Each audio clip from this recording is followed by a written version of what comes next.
loud. Okay, nearly every criminal trial includes eyewitness testimony, and cognitive psychologists have hypothesized that misidentification by eyewitnesses is a common reason for mistaken convictions in criminal trials. So it's saying nearly every trial has eyewitness testimony, and psychologists have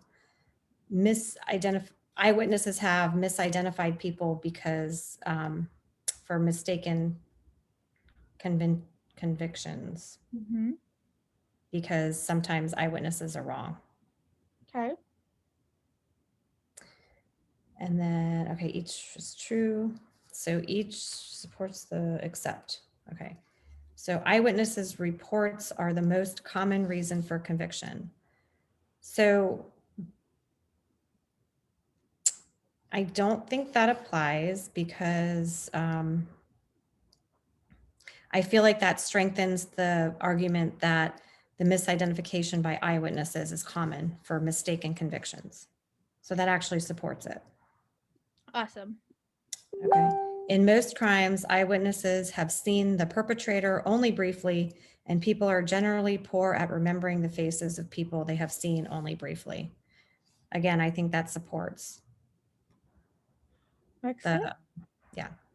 The shock of witnessing a crime makes it likely that a witness's memory of the perpetrator's face will be distorted. It supports. Like that totally supports it. Now I know D was the answer, or yeah, D was the answer. Okay, so skip D for a second. Jurors are very likely to believe eyewitnesses who appear confident, and unreliable witnesses usually appear very confident. This one I didn't know because I don't feel like it did either.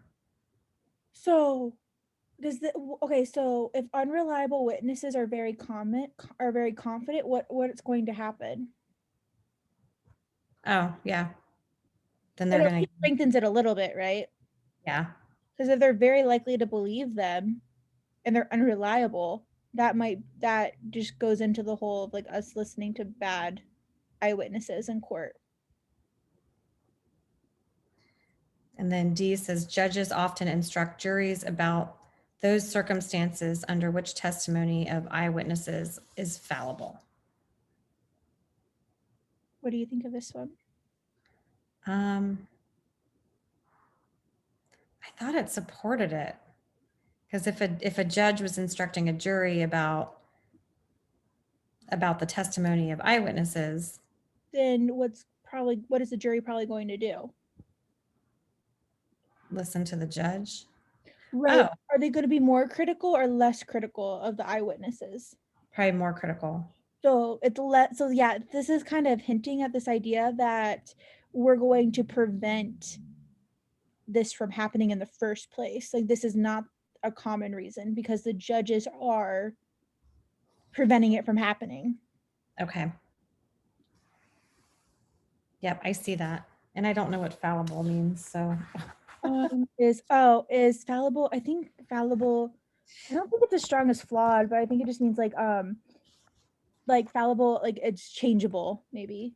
Okay. It's capable of making mistakes, or yeah, capable of making mistakes. Okay. Yeah, so for